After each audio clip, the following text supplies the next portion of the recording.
നമസ്കാരം. വാർത്താരംഭം തുടങ്ങുന്നു. ആദ്യം പ്രധാന വാർത്തകൾ.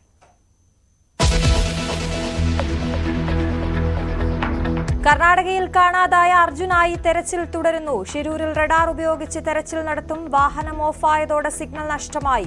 രക്ഷാപ്രവർത്തനത്തിന് സൈന്യം എത്തണമെന്ന അർജുന്റെ കുടുംബം. ആദ്യ മണിക്കൂറുകളിൽ വീഴ്ചയുണ്ടായെന്ന് സഹോദരി ന്യൂസ് 18നോട്. ദിവസമായി ഈ സംഭവം നടന്നിട്ട് ഇത്രയും വലിയൊരു സംഭവം നടന്നിട്ടും ഭയങ്കര അനാസ്ഥ അവിടെ നടന്നിട്ടുണ്ട്. കാരണം ഇന്നലെ ഉച്ചയ്ക്ക് ശേഷമാണ് അവിടെ ഒരു തെരച്ചിൽ വലിയ രീതിയിൽ നടക്കുന്നത്. ഈ ഒരു തെരച്ചിൽ അന്ന് മുതലേ നടന്നിട്ടുണ്ടെങ്കിൽ നമുക്ക് കിട്ടാനുള്ള ആദ്യത്തെ ഒരു 48 മണിക്കൂർ ഭയങ്കര ഡിലേ ആണ് വന്നത്. അർജുനെ കാണാതായിട്ട് 5 ദിവസം.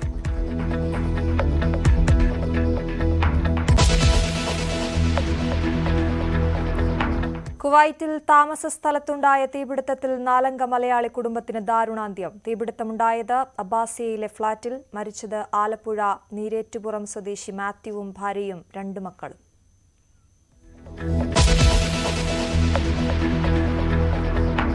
സംസ്ഥാനത്ത് വീണ്ടും നിപ്പ ബാധയെന്ന് സംശയം. മലപ്പുറം സ്വദേശിയായ കുട്ടി സ്വകാര്യ ആശുപത്രിയിൽ ചികിത്സയിൽ. പൂനെയിൽ നിന്നുള്ള പരിശോധനാ ഫലം നാളെ വന്നേക്കും.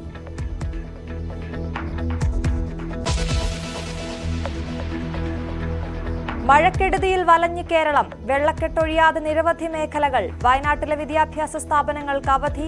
സംസ്ഥാനത്ത് മഴയുടെ തീവ്രത കുറയുന്നു.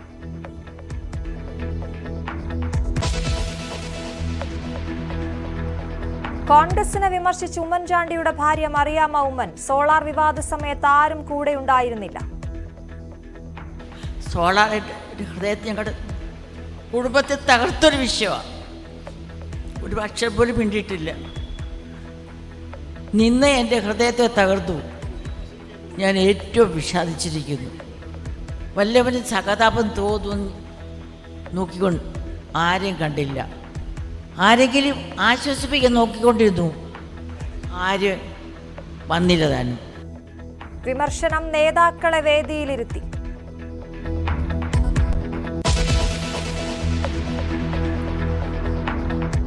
സർക്കാരിന്റെ പ്രവർത്തന മാർഗരേഖ തയ്യാറാക്കി CPM സംസ്ഥാന സെക്രട്ടേറിയറ്റ്. 2 വർഷത്തേക്കുള്ള മുൻഗണനാ പദ്ധതികൾ മാർഗരേഖയിൽ. നാളെയും മറ്റന്നാളും സംസ്ഥാന സമിതി ചേരും. മാർഗരേഖയ്ക്ക് അന്തിമ രൂപം നൽകും.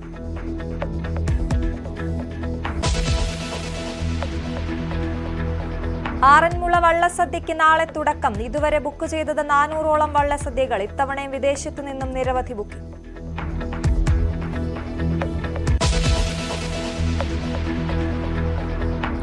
വിശദമായ വാർത്തയിലേക്ക്. കർണാടകയിലെ ഷിരൂരിൽ മണ്ണിടിഞ്ഞ് ലോറിയടക്കം കാണാതായ കോഴിക്കോട് സ്വദേശി അർജുനായി തെരച്ചിൽ പുനരാരംഭിച്ചു.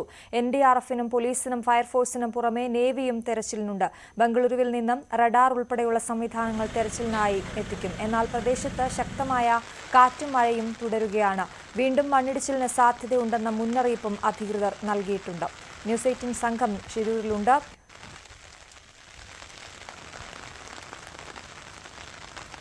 KV ബൈജു ചേരുന്നു ഷിരൂരിൽ നിന്നും.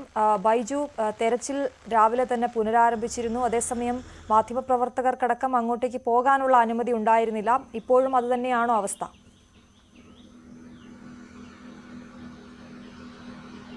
തീർച്ചയായും അശ്വതി, ഈ ഷിരൂരിന്റെ തൊട്ടടുത്ത് 1 കിലോമീറ്റർ മാത്രം മാറിയാണ് നമ്മളിപ്പോൾ ഉള്ളത്. മാധ്യമപ്രവർത്തകർ ഉൾപ്പെടെ, അതായത് കേരളത്തിൽ നിന്നും വന്ന MVD അതുപോലെ തന്നെ സൈബർ വിദഗ്ധരൊക്കെ എത്തിയിരുന്നു. അവരെ പോലും ഈ പ്രദേശത്തേക്ക് കടത്തിവിടാത്തൊരു സാഹചര്യമുണ്ട്. ഏതായാലും 6:30 കൂടി തന്നെ തിരച്ചിൽ ആരംഭിച്ചിട്ടുണ്ട്.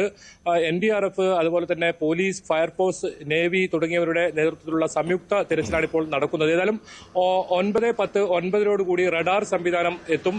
ഏതായാലും അതുകൂടി റഡാർ കൂടി വന്നാൽ വളരെ പെട്ടെന്ന് തന്നെ ഈ ലോറി ലൊക്കേറ്റ് ചെയ്യാൻ പറ്റും എന്നാണ് ഉദ്യോഗസ്ഥർ നമ്മോട് വ്യക്തമാക്കിയിരിക്കുന്നത്. ഉന്നത ഉദ്യോഗസ്ഥർ, SP ഉൾപ്പെടെയുള്ള ഉന്നത ഉദ്യോഗസ്ഥർ അല്പസമയത്തിനകം ഇവിടെ എത്തും.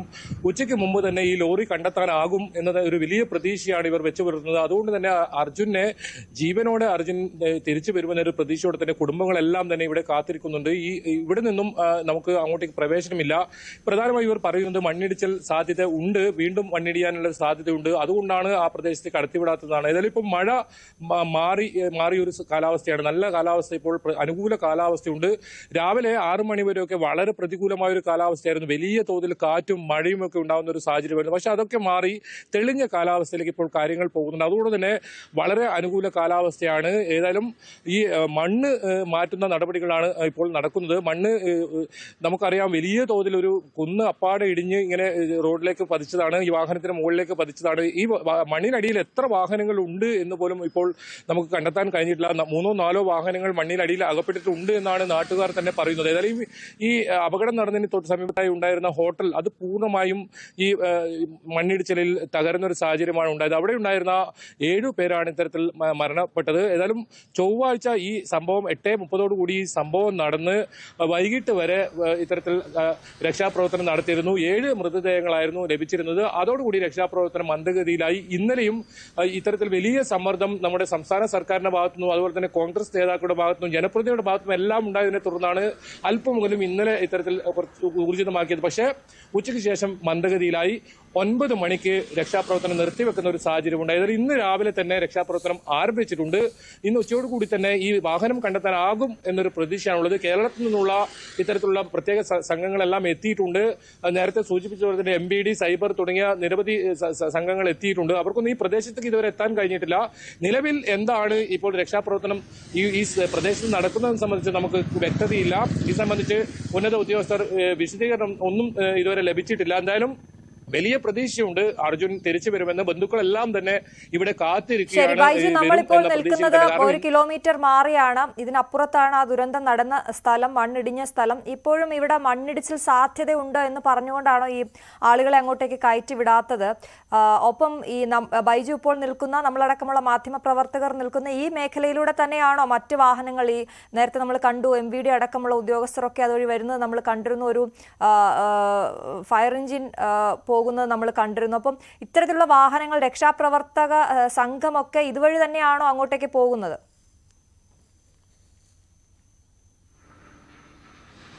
തീർച്ചയായും ഇതിപ്പോ ഞാനിപ്പോൾ നിൽക്കുന്നത് പൂനെ, അതുപോലെ തന്നെ മംഗലാപുരം, ഈ അപകടം നടന്ന വലിയ ദേശീയപാതയാണ്. നിരവധി വാഹനങ്ങളാണ് ഈ പ്രദേശത്ത് കുടുങ്ങിക്കിടക്കുന്നത്. അതായത് കേരളത്തിലേക്ക് ഈ സംഭവം നടക്കുന്നതിന് 1 മണിക്കൂർ മുൻപ് വരെ ഇവിടെ എത്തിയ വാഹനങ്ങളുണ്ട്.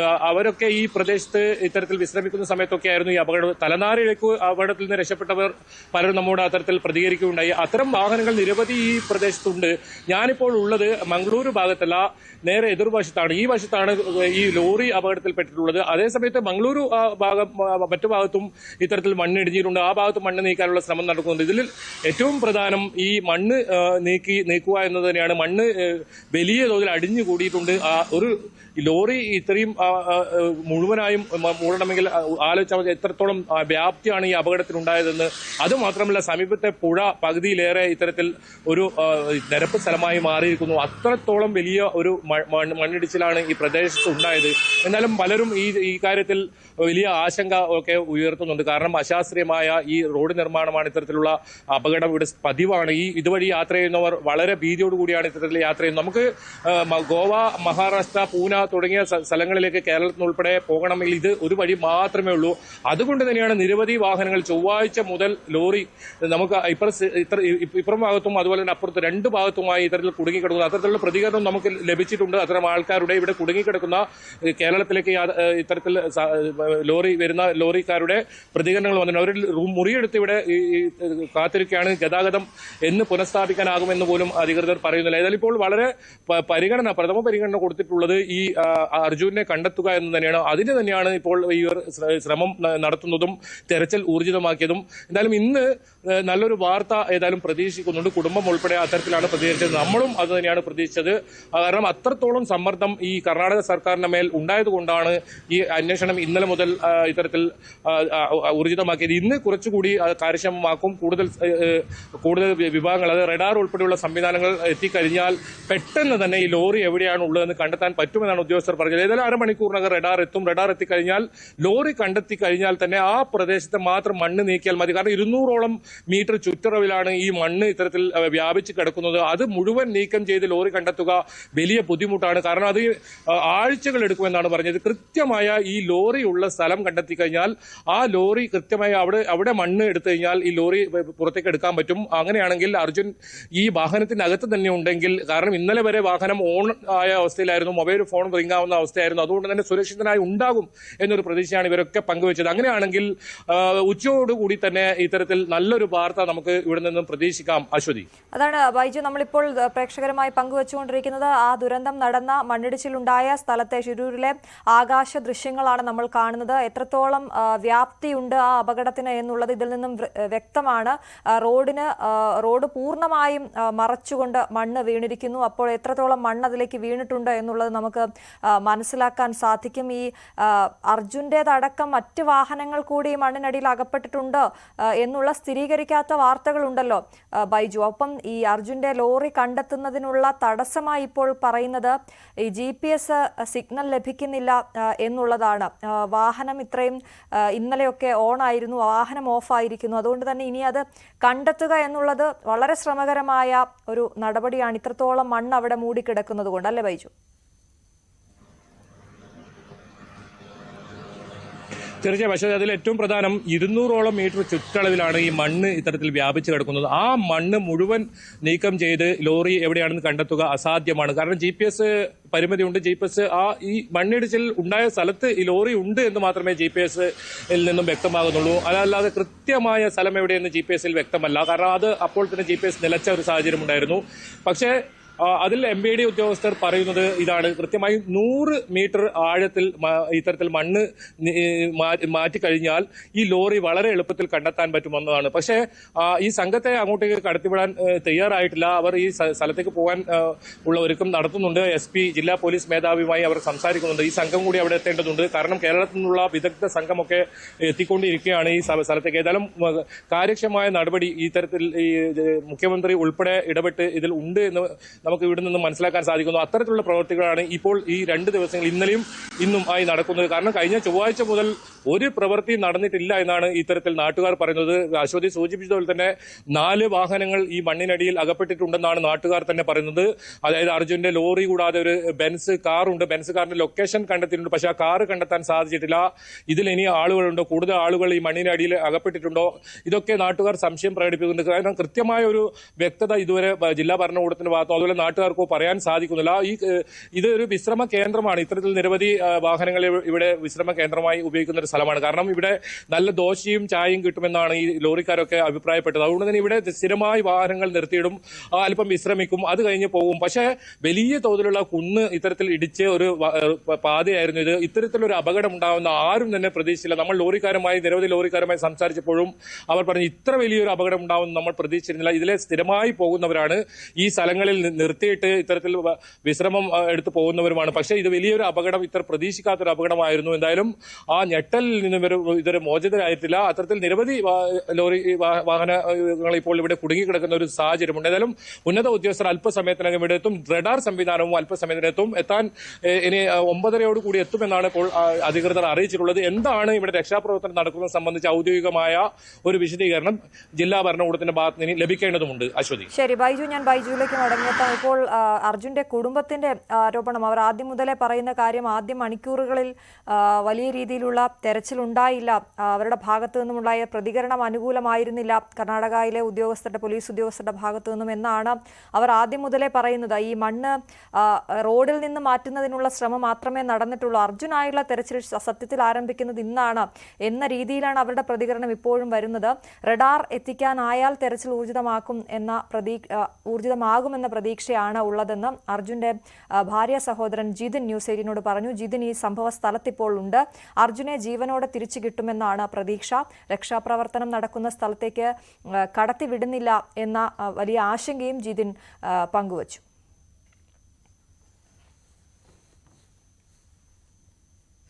അർജുന്റെ സഹോദരിയുടെ ഭർത്താവ് ജിതിനാണ് നമ്മോടൊപ്പം ചേരുന്നത്. ജിതിൻ, എങ്ങനെയാണ് ഇന്നത്തെ ഒരു സാഹചര്യം വിലയിരുത്തുന്നത്?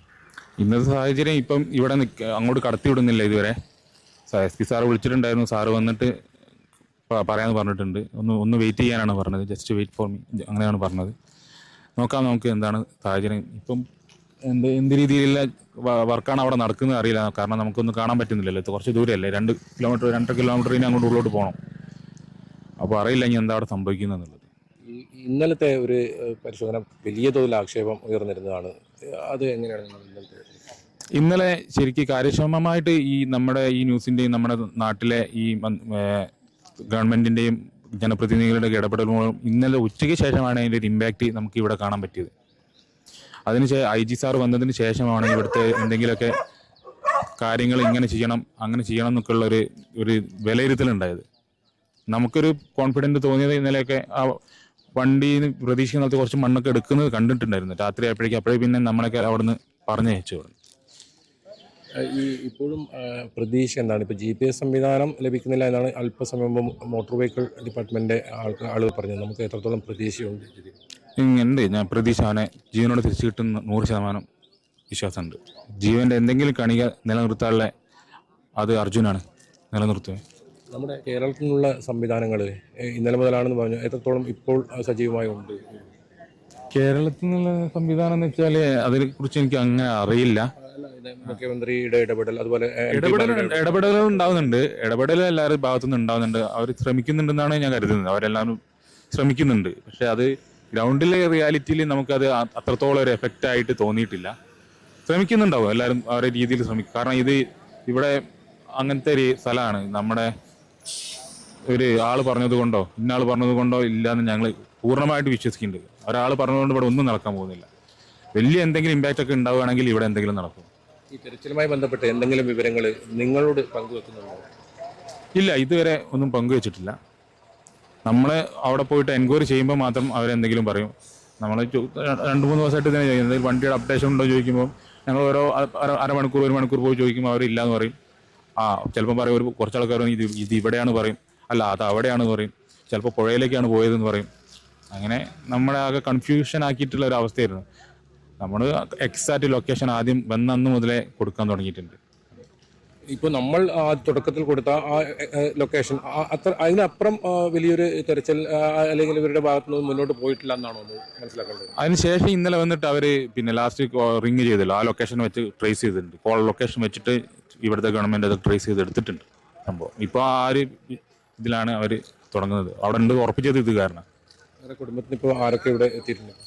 കുടുംബത്തിൽ ഞാനുണ്ട്, അർജുൻ്റെ അനിയനുണ്ട്, അർജുൻ്റെ ഒരു കസിനും ഉണ്ട്. അതാണ് എന്തായാലും അർജുൻ ജീവനോടെ തന്നെ തിരിച്ച് വരും എന്ന ഒരു പ്രതീക്ഷ തന്നെയാണ് കുടുംബത്തിനുമുള്ളത്. ഒപ്പം നമ്മളും അതേ പ്രതീക്ഷയിൽ തന്നെയാണ് ഇവിടെ കാത്തിരിക്കുന്നതും. വണ്ടിയുടെ GPS ലൊക്കേഷൻ അവിടെ തന്നെ ഉണ്ട്. പക്ഷെ അത് അറിയുന്നത് ഓണർക്ക് അറിയുള്ളൂ. 100 മീറ്റർ മണ്ണ് മാറ്റാനുണ്ട്. അതായത് നമ്മളിപ്പോ പോകുന്ന ഭാഗത്ത് നിന്ന് 100 മീറ്റർ അകലെയായിട്ടാണ് 100 മീറ്ററോളം മണ്ണ് മാറ്റിയാലേ അവിടെ എത്തുള്ളൂ. ശ്രമകരമാണ്. ഭയങ്കര ഹൈറ്റ് 6 മീറ്റർ ഹൈറ്റിൽ മണ്ണുണ്ടല്ലോ. 6 ഹൈറ്റിൽ മണ്ണുണ്ട്. നിലവിൽ എങ്ങനെ അത് നീക്കം ചെയ്യാനാണ്? അതിപ്പോ അവർ നിർദ്ദേശം കൊടുത്തിട്ടുണ്ട്. JCB 3 JCB വരാൻ പറഞ്ഞിട്ടുണ്ട്. 3 JCB പിന്നെ 3 ഹിറ്റാച്ച് ഒക്കെ വന്നിട്ട് മണ്ണ് മാറ്റുന്നൊക്കെ പറഞ്ഞു. ഇന്ന് ഏകദേശം ഉച്ചയോടെ മിക്കവാറും കണ്ടെത്താൻ പറ്റുന്ന പറഞ്ഞിരിക്കുന്നത്. ഇന്നലെ മെറ്റൽ ഡിറ്റക്ടർ അടക്കം നോക്കിയായിരുന്നു.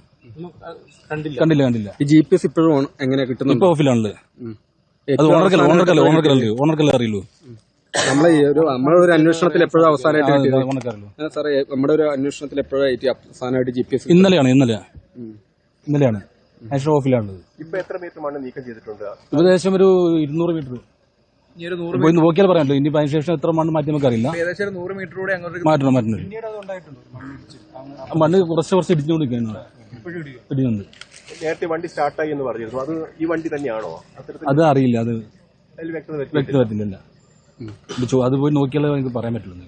ഈ GPS കിട്ടാത്തതിന്റെ പറയുന്ന അപ്പൊ ഈ കീ ഓഫായിരിക്കും. എഞ്ചിൻ സ്റ്റാർട്ടായിട്ടുണ്ടോ? സാധ്യത കുറവായിരിക്കും.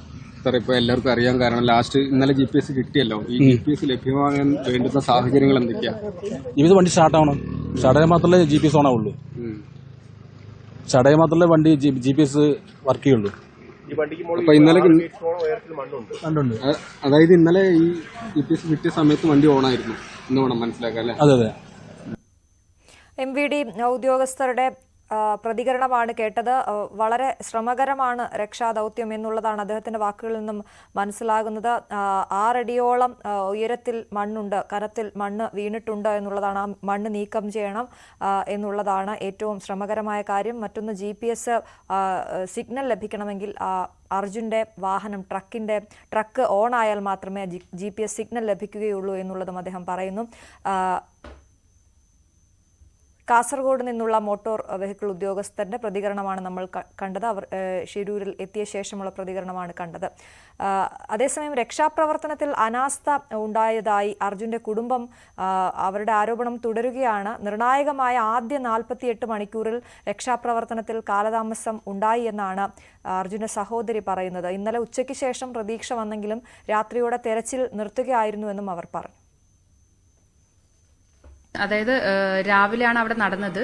അവനെ രാവിലെ 6:30 വിളിച്ചപ്പോൾ റിങ് ചെയ്തിട്ടുണ്ടായിരുന്നു. 9 മണിക്ക് ശേഷം ഓഫാണ്. വണ്ടിയിലാകുമ്പോൾ അവൻ പല സ്ഥലത്ത് കിടന്നുറങ്ങാറുണ്ട്. അപ്പൊ ഇതൊന്നും നമ്മൾ അറിയുന്നില്ല ഇങ്ങനെ സംഭവിക്കുന്നത്. അവന്റെ ഒരു കൂടെ മറ്റൊരു ലോറിയിലെ ഡ്രൈവർ വിളിച്ചിട്ടാണ് ഉച്ചയ്ക്ക് പറയുന്നത് അവിടെ ഇങ്ങനെ എന്തോ ഒരു സംഭവം നടന്നിട്ടുണ്ട്, അർജുൻ അതിൽ പെട്ടിട്ടുണ്ടാവില്ല, അവൻ വേറെ വഴിക്ക് പോയിട്ടുണ്ടാവും, വിളിച്ച് കിട്ടാനില്ല, അവിടെ നെറ്റ്വർക്കും കാര്യങ്ങളും ടവറൊക്കെ പോയിട്ടുണ്ടെന്ന് പറഞ്ഞിട്ടുണ്ടായിരുന്നു. അപ്പൊ നമ്മള് പ്രതികരണത്തിലേക്ക് വരാം. ഇപ്പോൾ മന്ത്രി AK ശശീന്ദ്രൻ അർജുന്റെ വീട്ടിലേക്ക് എത്തിയിട്ടുണ്ട്. ബോധ്യവും പറഞ്ഞറിയിക്കുന്ന ബോധ്യവും തമ്മിൽ വ്യത്യാസം ഉണ്ടാവില്ല. പക്ഷെ അങ്ങനെ നിയമിച്ചിട്ടുണ്ട്.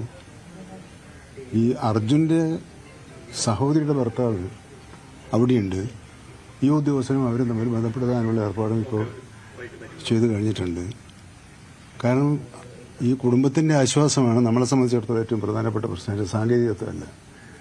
അപ്പോൾ അവർക്ക് ആശ്വസിപ്പിക്കാൻ കഴിയുന്ന വിധത്തിലുള്ള നിലപാടുകൾ സ്വീകരിക്കണമെന്ന് ചീഫ് സെക്രട്ടറിയുമായിട്ട് ഞാനിപ്പോൾ സംസാരിച്ചു. അദ്ദേഹവും ജില്ലാ കളക്ടർ ഉൾപ്പെടെയുള്ള ഉദ്യോഗസ്ഥന്മാരുമായി അവിടുത്തെ ഉദ്യോഗസ്ഥന്മാരുമായി ബന്ധപ്പെട്ടുകൊണ്ടിരിക്കുന്നുണ്ട്. ഇപ്പോൾ പോലീസിന് ഓരോ മണിക്കൂർ കൂടുമ്പോഴുള്ള വിവരങ്ങൾ കൃത്യമായി ലഭിക്കുന്ന വിധത്തിലുള്ള സംവിധാനമാണ് ഉണ്ടാക്കിയതെന്ന് ഞാൻ മനസ്സിലാക്കിയിരിക്കുന്നത്.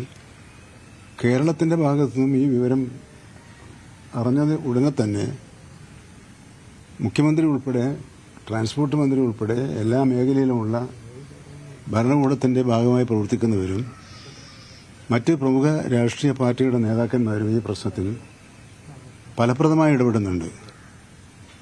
ആ ഇടപെടലിന് ഫലമുണ്ടാകുമെന്നാണ് നമ്മൾ പ്രതീക്ഷിക്കുന്നത്. പക്ഷേ അവിടെ ഇപ്പോഴും അവിടെ സന്ദർശിക്കാൻ അവസരം കിട്ടിയ മാധ്യമപ്രവർത്തകന്മാരുൾപ്പെടെ പറയുന്നത് അങ്ങോട്ട് പോകൽ ദുഷ്കരമാണ്. കാരണം എപ്പോൾ വേണമെങ്കിലും ഇടിഞ്ഞു വീഴാവുന്ന ഭാഗത്തിലാണ് അവിടുത്തെ ഒരു ഭാഗത്തെ മലയുള്ളത്, മറുവശത്ത് നദിയുമാണുള്ളത്. അപ്പോൾ അവിടെ ആളുകളെ അങ്ങോട്ടേക്ക് പ്രവേശിപ്പിക്കുന്നതിന് നിയന്ത്രിക്കാത്ത തരമില്ല എന്നുള്ള നിലപാടാണ് അവർക്കുള്ളത്. നമ്മളതിനെ ചോദ്യം ചെയ്യേണ്ട കാര്യമില്ല. കാരണം രക്ഷാപ്രവർത്തനം കൃത്യമായി നടക്കുക എന്ന നടപടിയിൽ കവിഞ്ഞ് മറ്റൊന്നും നമ്മളെ സംബന്ധിച്ചിടത്തോളം പ്രസക്തമല്ല. എന്നാലും കൃത്യമായ മോണിറ്ററിംഗ് മുഖ്യമന്ത്രിയുടെ ഓഫീസും ചീഫ് സെക്രട്ടറിയുടെ ഓഫീസും DGPയുടെ ഓഫീസും നടത്തിക്കൊണ്ടിരിക്കുന്നുണ്ട്. നമുക്ക് ഇന്നലെ നടന്നതിനേക്കാൾ കൂടുതൽ ഫലപ്രദമായ രക്ഷാദൌത്യം നടപ്പിലാക്കാൻ കഴിയുന്നുണ്ട് എന്നാണ് അവരുടെ ഭാഗത്തു നിന്നും അറിയാൻ കഴിഞ്ഞിട്ടുള്ളത്. രക്ഷാപ്രവർത്തനം തുടങ്ങാൻ ഒരുപാട് വൈകി എന്നുള്ളൊരു ആരോപണം കുടുംബം പൊതുവെ പറയുന്നു. അതെന്നോടും പറഞ്ഞു. പക്ഷെ ഞാൻ അവരോട് പറഞ്ഞത്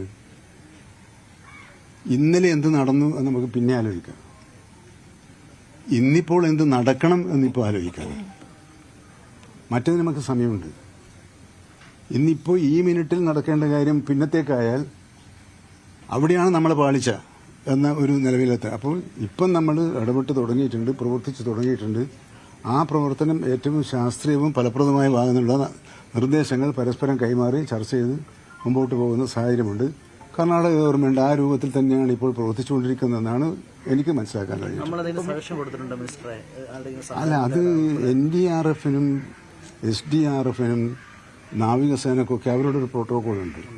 ഇത്തരം ഘട്ടങ്ങളിൽ എങ്ങനെ ചെയ്യണം, അത് നമ്മളങ്ങോട്ട് നിർദ്ദേശിക്കാൻ പോകുന്നത് ശരിയല്ല. അവർക്കൊരു സ്ട്രാറ്റജി ഉണ്ട്. ആ സ്ട്രാറ്റജി അനുസരിച്ചാണ് അവർ പ്രവർത്തിക്കുക. നമ്മുടെ ആവശ്യം എന്താണ്? പ്രവർത്തനം വളരെ വേഗത്തിൽ നടക്കണം. ഏത് തരത്തിലുള്ള ദുരന്ത നിവാരണ പ്രവർത്തനമായാലും ആ പ്രവർത്തനം കാലതാമസമില്ലാതെ സമയബന്ധിതമായി പൂർത്തിയാക്കണം. ഇതിനുള്ള പ്രേരണയും ചർച്ചയും നടത്തുക, അതിനനുസരിച്ചുള്ള അന്തരീക്ഷം സൃഷ്ടിക്കുക എന്നതാണ് കേരള ഗവൺമെന്റിന് ചെയ്യാനുള്ളത്. ആ കാര്യങ്ങൾ കേരള ഗവൺമെന്റ് ഒരു തരത്തിലുള്ള വീഴ്ചയുമില്ലാതെ മനുഷ്യസാധ്യമായ എല്ലാ കാര്യങ്ങളും ചെയ്യുക എന്ന നിലപാടാണ് സ്വീകരിച്ചിട്ടുള്ളത്. എല്ലാവരുടെയും പ്രാർത്ഥനയും ശ്രമവും ഫലപ്രാപ്തിയിലെത്തുമെന്ന് നമുക്ക് ആശ്വസിക്കാമെന്നാണ് ഇപ്പോൾ എനിക്ക് തോന്നുന്നത്. സൈന്യത്തെ വിളിക്കണമെന്നൊക്കെ തന്നെ കുടുംബം ഒരു ആവശ്യം ഉന്നയിച്ചിരുന്നു. കാരണം NDRF ഇന്നലെ തെരച്ചിൽ നടത്തിയിരുന്നു. അപ്പോൾ കൂടുതൽ അല്ല, അവരെ ആഗ്രഹം ഞാൻ ചീഫ് സെക്രട്ടറി അറിയിച്ചിട്ടുണ്ട്. അവർക്ക് ഇങ്ങനെയാണ്. പക്ഷേ ഈ NDRF STRF എന്ന് പറയുന്നത് പാരാമിലിറ്ററിയാണ്. അപ്പോൾ പിന്നെ അഡീഷണലായിട്ട് അവർക്ക് എന്തെങ്കിലും ചെയ്യാനുണ്ടെങ്കിൽ ഇപ്പം നേവി വന്നു, നേവിക്ക് തിരിച്ചൽ നടത്താനേ പറ്റുള്ളൂ. അപ്പോൾ അവിടെ ചെയ്യാനുള്ളത് ഏറ്റവും അടിയന്തരം പറഞ്ഞാൽ മണ്ണ് നീക്കുക എന്നുള്ളതാണ്. മണ്ണ് നീക്കിയാൽ ലോറിയും വാഹനങ്ങളും ആളെയും കണ്ടു കിട്ടും. മണ്ണങ്ങനെ നിൽക്കുന്നിടത്തൊരു ഏത് സൈന്യം വന്നാലും നമുക്ക് മണ്ണ് നീക്കി താഴോട്ട് വരെ പോയി അവിടെ കണ്ടെത്താൻ കഴിയുമോ, ലോറി കണ്ടെത്താൻ കഴിയുമോ, ഈ അതിൽ പെട്ടുപോയ മനുഷ്യരെ കണ്ടെത്താൻ കഴിയുമോ എന്ന ശ്രമമാണ് നടത്തുന്നത്. അതിനുള്ള ഏറ്റവും ഫലപ്രദമായ റെസ്ക്യൂ പ്രവർത്തനങ്ങളെക്കുറിച്ച് നല്ല ധാരണയുള്ളവരാണല്ലോ അവർ, നമ്മളെപ്പോലെ തന്നെ. അപ്പം നമ്മൾ ചിലപ്പോൾ ആഗ്രഹിക്കുന്നത് പോലെ ചിലപ്പോൾ അവർക്ക് ചെയ്യാൻ കഴിഞ്ഞൊന്നും വരില്ല. പക്ഷേ അവർ ഫലപ്രദമായി പ്രവർത്തിക്കുന്നുണ്ടെന്നാണ് എന്നോടിപ്പം ചീഫ് സെക്രട്ടറിയും DGPയും പറഞ്ഞിട്ടുള്ളത്. നമ്മൾ അവരിൽ വിശ്വസിക്കുക. നമ്മളിപ്പോൾ ആരെയും വിശ്വസിക്കാതെ മുമ്പോട്ട് പോകാൻ പറ്റുമല്ലോ. പോലീസ് ഡിപ്പാർട്ട്മെന്റിന് ഒരു ഡിവൈഎസ്പി, പിന്നെ മറ്റ് 2 ഉദ്യോഗസ്ഥരെ ഏത് ഡിപ്പാർട്ട്മെന്റ്? പോലീസ് തന്നെ. മറ്റുള്ളവരെ അങ്ങോട്ട് അയക്കൂല. മോട്ടോർ വെഹിക്കിൾ ഡിപ്പാർട്ട്മെന്റ് 4 പേര് അല്ല, അതുണ്ട്. പക്ഷേ ഇത് പോലീസ് അതാ സമയത്തെ ഇൻഫർമേഷൻ മുഖ്യമന്ത്രിക്ക് കൊടുക്കുന്നതിന് വേണ്ടിയുള്ള ക്രമീകരണം എന്നുള്ള നിലക്കുള്ള അവരെയാണ് അങ്ങനെ നിശ്ചയിച്ചിട്ടുള്ളത്. ശരി. പ്രവർത്തനത്തിലുള്ള പരമാവധി സംവിധാനം നിലവിൽ അവിടെ ഉണ്ട് എന്ന് തന്നെയാണോ? അല്ല, അത് മറ്റ് ആധുനിക ഉപകരണങ്ങളൊക്കെ ഇന്ന് എത്തിച്ചിട്ടുണ്ട് എന്നാണ് കേട്ടത്. അപ്പോൾ റാഡാറും മെറ്റൽ ഡിറ്റക്ടറും തുടങ്ങിയവയാണല്ലോ. അപ്പോൾ റാഡാറുകൾ ഇന്നലെ രാത്രി തന്നെ കുറച്ചധികം എത്തിച്ചിട്ടുണ്ട്. മെറ്റൽ ഡിറ്റക്ടർ ഇന്ന് എത്തിക്കുമെന്നാണ് പറഞ്ഞിട്ടുള്ളത്.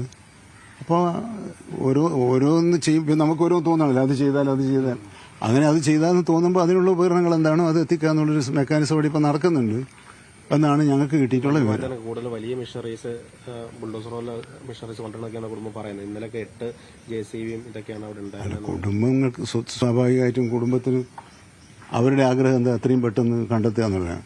അപ്പോൾ ആ സ്ഥലത്തിന്റെ സവിശേഷത മനസ്സിലാക്കാതെ നമുക്ക് ഇന്ന റെസ്ക്യൂ ഓപ്പറേഷനാണ് അവിടെ വേണ്ടതെന്ന് നമ്മൾ സജസ്റ്റ് ചെയ്യുന്നതിൽ, കാരണം അവരതിനൊരു ടീമുണ്ട്. ആ ടീമിൽ ആലോചിച്ച് എന്ത് തരം പ്രവർത്തനമാണ് നടത്തുന്നത് അവരാണ് തീരുമാനിക്കുന്നത്.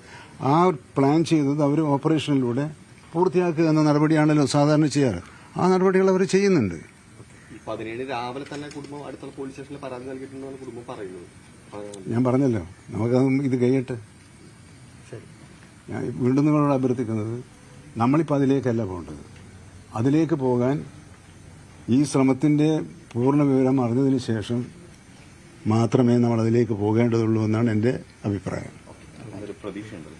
തീർച്ചയായിട്ടും പ്രതീക്ഷയില്ലെങ്കിൽ നമ്മളിതൊക്കെ ചെയ്യണം. പ്രതീക്ഷയുണ്ട്. എനിക്ക് തോന്നുന്നു പിന്നെ കാരണം ആ ലോറിയുടെ ആ കിടപ്പും അതിനകത്തെ സജ്ജീകരണങ്ങൾ GPS പ്രവർത്തനവും മുമ്പൊരിക്കൽ നിങ്ങളൊക്കെ GPS എതിർത്തതാണ്. ഞാൻ മന്ത്രിയായപ്പോൾ GPS എങ്ങനെയെങ്കിലും നടപ്പാക്കണം എന്ന് പറഞ്ഞപ്പോൾ എന്നെ എതിർത്തതാണ്. ഇപ്പോൾ നിങ്ങൾക്ക് ഒരു മനസ്സാവ് ഉണ്ടാകണം. GPS ഉള്ളതിൻ്റെ ഒരു ഗുണമാണത്. ഇപ്പം പിന്നെ എല്ലാ വാഹനങ്ങളിലും GPS ഘടിപ്പിച്ച വാഹനം തന്നെയാണ് വരുന്നത്.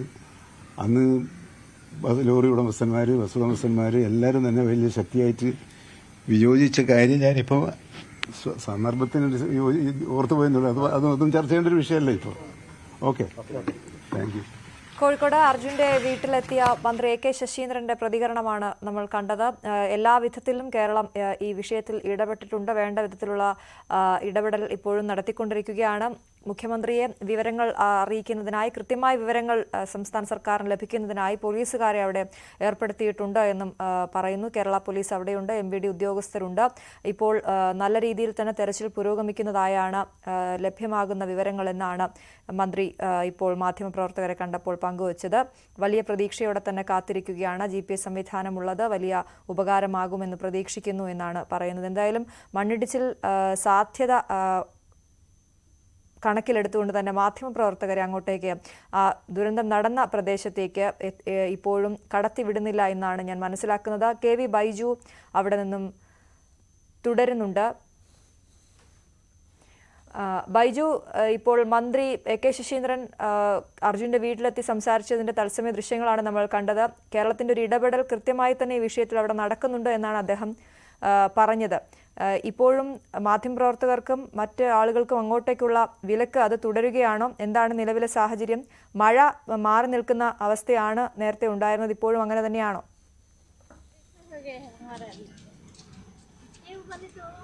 അശ്വതി, മന്ത്രി പറഞ്ഞത് തന്നെയാണ് ഇതിൽ ഏറ്റവും പ്രധാനം. ഏതെങ്കിലും തരത്തിൽ വലിയ കുറ്റപ്പെടുത്തലിന്റെ ഒരു സമയമല്ല. നമുക്ക് അർജുനെ കണ്ടെത്തേണ്ടതുണ്ട്. അർജുൻ എവിടെ എന്ന ചോദ്യം ബാക്കിയാവുന്നുണ്ട്. അത് തന്നെയാണ് ഏറ്റവും പ്രധാനം.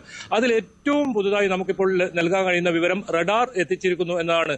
ജില്ലാ കളക്ടറായ ലക്ഷ്മി പ്രിയയാണ് അല്പസമയം മുമ്പ് ഈ കാര്യം സ്ഥിരീകരിച്ചത്. ആ ജില്ലാ കളക്ടർ ഈ സംഭവ സ്ഥലത്തേക്ക് തിരിച്ചിട്ടുണ്ട്. മാത്രമല്ല, കൂടുതൽ ഇത്തരത്തിൽ വലിയ സന്നാഹങ്ങൾ ഇന്നിപ്പോൾ രാവിലെ മുതൽ തന്നെ കാണുന്നുണ്ട്. എന്തായാലും ഇന്ന് തിരച്ചിൽ ഊർജിതമെന്ന് നമുക്ക് പറയാൻ സാധിക്കും. അത്തരത്തിലുള്ള സന്നാഹങ്ങൾ ഇവിടെ ഒരുക്കിയിട്ടുണ്ട്. റഡാർ എത്തിയതോടുകൂടി തന്നെ വളരെ വേഗം തന്നെ ഈ ലോറി കണ്ടെത്താൻ കഴിയുമെന്ന ഒരു പ്രതീക്ഷയാണ്.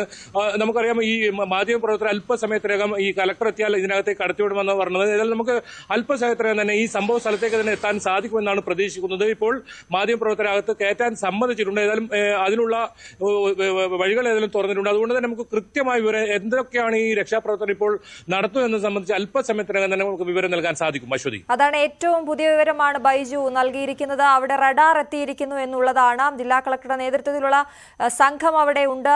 വളരെ ഊർജിതമായി തന്നെ തെരച്ചിൽ ഇപ്പോൾ നടക്കുന്നു എന്ന് വേണം നമുക്ക് മനസ്സിലാക്കാൻ.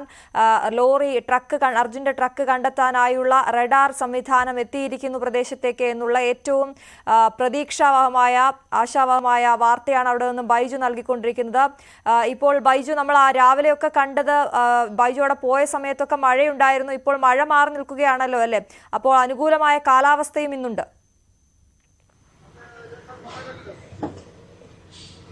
തീർച്ചയായും വളരെ അനുകൂലമായ കാലാവസ്ഥ തന്നെയാണ്. കഴിഞ്ഞ ദിവസങ്ങളിലെ അപേക്ഷിച്ച് മഴ പൂർണ്ണമായും മാറിയിരിക്കുന്നു. അത്തരത്തിലൊരു കാലാവസ്ഥയാണ് നമുക്കിപ്പോൾ കാണാൻ സാധിക്കുന്നത്. അതുകൊണ്ട് തന്നെ തെരച്ചിൽ വളരെ വേഗത്തിൽ ഈ സംഭവം നമുക്ക് ലോറി കണ്ടെത്താൻ കഴിയുമെന്ന ഒരു പ്രതീക്ഷ തന്നെയാണ്. ഏതായാലും മാധ്യമപ്രവർത്തകർ ഇപ്പോൾ അകത്ത് കടത്തിവിടാൻ സമ്മതിച്ചിട്ടുണ്ട്. ഏതായാലും നമ്മൾ വളരെ വേഗം അങ്ങോട്ടേക്ക് പോകൂ. അവിടെ നിന്നുള്ള ദൃശ്യങ്ങൾ പ്രേക്ഷകരിലേക്ക് നമുക്ക് എത്തിക്കണം.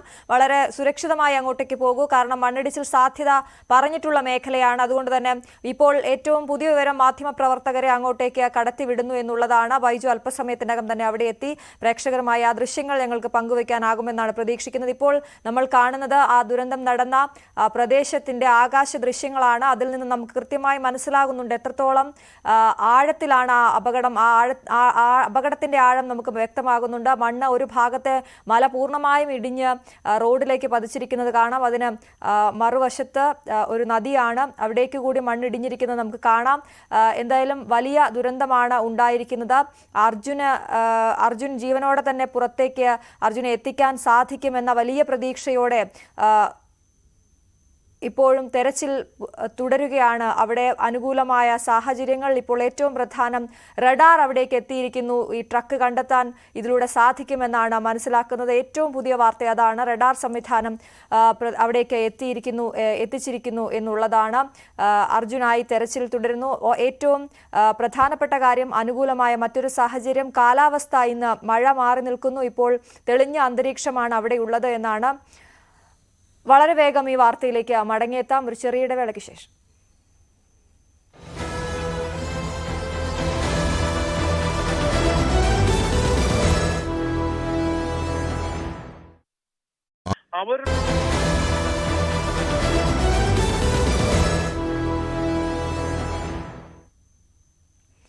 കർണാടകയിലെ ഷിരൂരിൽ കുടുങ്ങിയ അർജുനായുള്ള തെരച്ചിൽ അവിടെ പുരോഗമിക്കുകയാണ്. അവിടെ റഡാർ എത്തിച്ചിരിക്കുന്നു. അവിടെ തെരച്ചിൽ പുരോഗമിക്കുന്നു. മാധ്യമപ്രവർത്തകർക്ക് ആ പ്രദേശത്തേക്ക് ഇപ്പോൾ കടന്നു പോകാമെന്ന് വന്നിട്ടുണ്ട്. അവിടേക്ക് ബൈജു അങ്ങോട്ടേക്ക് പോയിട്ടുണ്ട്. അവിടെ നിന്നുള്ള ദൃശ്യങ്ങൾ പ്രേക്ഷകരിലേക്ക് എത്തിക്കാം. അതിനു മുൻപ് വളരെ ആശങ്കാജനകമായ മറ്റൊരു വാർത്ത വരുന്നത്, സംസ്ഥാനത്ത് വീണ്ടും നിപ്പ ബാധ എന്ന സംശയം.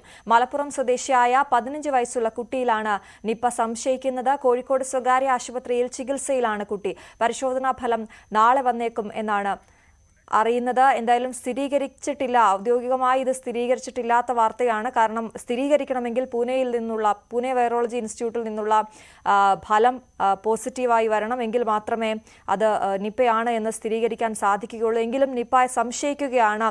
ഇപ്പോൾ രോഗലക്ഷണങ്ങളോടെ ഒരു കുട്ടി ചികിത്സയിലാണ് എന്ന വിവരമാണ് നമുക്ക് ലഭ്യമാകുന്നത്. ഏറ്റവും ഗൗരവമുള്ള ഒരു വാർത്തയാണിത്. നിപ്പ ബാധയെന്ന് സംശയിക്കുന്ന കുട്ടി ചികിത്സയിലാണ് ഉള്ളത് എന്നാണ് നമ്മൾ മനസ്സിലാക്കുന്നത്. എന്ത് തന്നെയായാലും ആരോഗ്യവകുപ്പ് പ്രോട്ടോകോൾ പാലിക്കാനുള്ള നിർദ്ദേശമടക്കം നൽകി എന്നാണ് നമുക്ക് ലഭ്യമാകുന്ന വിവരങ്ങൾ.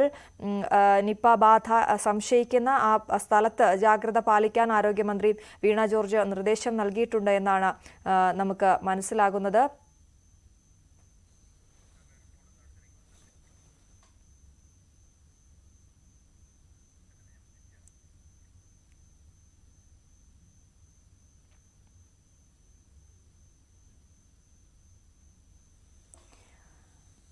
കോഴിക്കോട് പനി ബാധിച്ച് ചികിത്സയിലിരുന്ന 10 വയസ്സുകാരി മരിച്ചു. കൊടുവള്ളി സ്വദേശി KC ഷെരീഫിന്റെ മകൾ ഫാത്തിമ ബത്തൂലാണ് മരിച്ചത്. ആഴ്ചകൾക്ക് മുമ്പ് പനി ബാധിച്ചെങ്കിലും ഭേദമായിരുന്നു. ഇന്നലെ രാത്രി പനി മൂർച്ഛിച്ചതിനെ തുടർന്ന് ആശുപത്രിയിൽ എത്തിച്ചെങ്കിലും ജീവൻ രക്ഷിക്കാനായില്ല. ഇലറ്റിൽ GMUP സ്കൂൾ 5ാം ക്ലാസ് വിദ്യാർത്ഥിനിയാണ്. മഴക്കാലത്ത് പകർച്ചവ്യാധി ഭീഷണി ശക്തമാകുന്ന സാഹചര്യത്തിൽ നിലമ്പൂർ നഗരസഭ കോമ്പൗണ്ട് മാലിന്യ നിക്ഷേപ കേന്ദ്രമായി മാറുകയാണ്.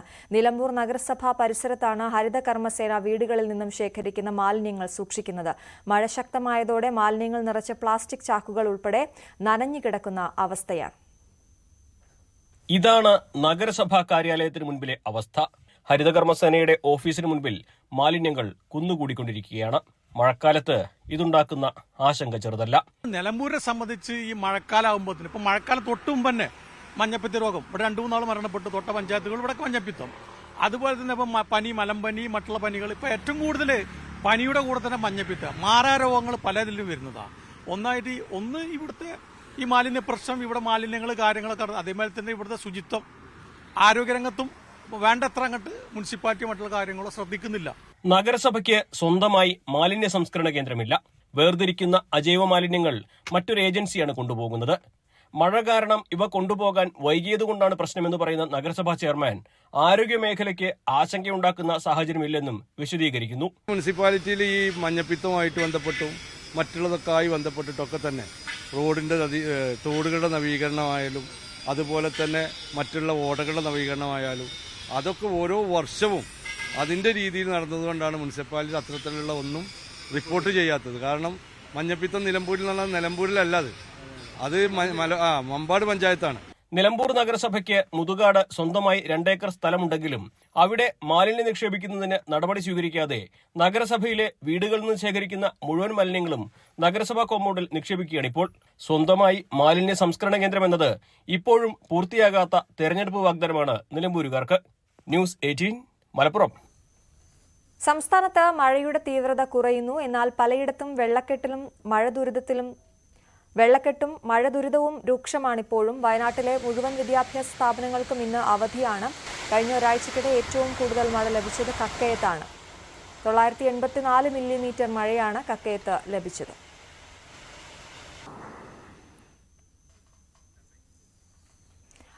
മൈക്രോസോഫ്റ്റ് വിൻഡോസ് സാങ്കേതിക തകരാറിനെ തുടർന്ന് നെടുമ്പാശ്ശേരിയിൽ നിന്നും തിരുവനന്തപുരത്ത് നിന്നുമുള്ള വിമാനങ്ങൾ റദ്ദാക്കി. നെടുമ്പാശ്ശേരിയിൽ നിന്നുള്ള 5 ഇൻഡിഗോ വിമാനങ്ങളും തിരുവനന്തപുരത്ത് നിന്നുള്ള 2 വിമാനങ്ങളുമാണ് റദ്ദാക്കിയത്. ഡാനി പോൾ ചേരുന്നു വിവരങ്ങളുമായി. ഡാനി, വിശദാംശങ്ങൾ.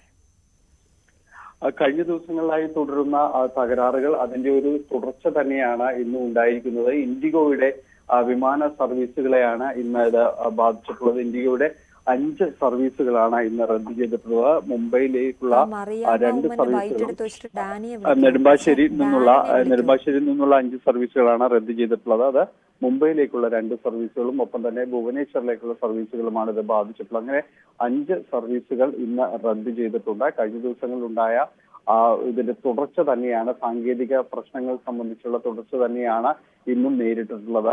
ഇതുമായി ബന്ധപ്പെട്ടുകൊണ്ടുള്ള വിവരങ്ങൾ യാത്രക്കാർക്ക് അവർ നൽകിയിട്ടുണ്ട്. സർവീസുകൾ തടസ്സപ്പെടുന്നതടക്കമുള്ള വിവരങ്ങൾ കൈമാറിയിട്ടുണ്ട്. ഏതായാലും കഴിഞ്ഞ കുറച്ച് ദിവസങ്ങളായി നേരിടുന്ന ആ ഒരു തകരാറുകൾ പരിഹരിക്കാനുള്ള ശ്രമങ്ങൾ തുടരുകയാണെന്ന് മൈക്രോസോഫ്റ്റ് അടക്കം അറിയിച്ചിട്ടുണ്ട്. അത്തരം കാര്യങ്ങൾ തുടരുകയാണ്. അതിനിടയിലാണ് ഇന്ന് ഇപ്പോൾ ഈ വിമാന സർവീസുകൾ കൂടി റദ്ദ് ചെയ്യുന്ന കാര്യങ്ങൾ ഉണ്ടായിരിക്കുന്നത്. കുവൈത്തിൽ താമസ സ്ഥലത്തുണ്ടായ തീപിടുത്തത്തിൽ 4 മലയാളി കുടുംബത്തിന് ദാരുണാന്ത്യം. അബ്ബാസിയയിലെ ഫ്ളാറ്റിലാണ് തീപിടുത്തമുണ്ടായത്. ആലപ്പുഴ നീരേറ്റുപുറം സ്വദേശി മാത്യൂസ് മുളയ്ക്കൽ, ഭാര്യ ലിനി എബ്രഹാം, മക്കളായ ഐറിൻ, ഐസക് എന്നിവരാണ് മരിച്ചത്. നാട്ടിൽ നിന്ന് ഇന്നലെയാണ് ഇവർ കുവൈറ്റിൽ തിരിച്ചെത്തിയത്. ഷോർട്ട് സർക്യൂട്ടാണ് അപകട കാരണമെന്നാണ് പ്രാഥമിക നിഗമനം.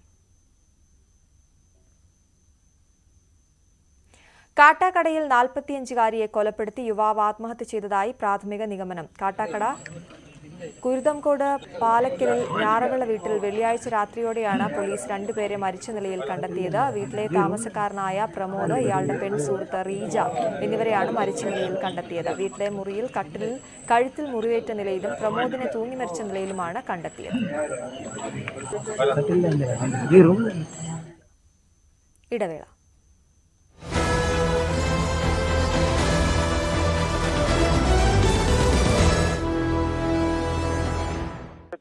ത്തിൽ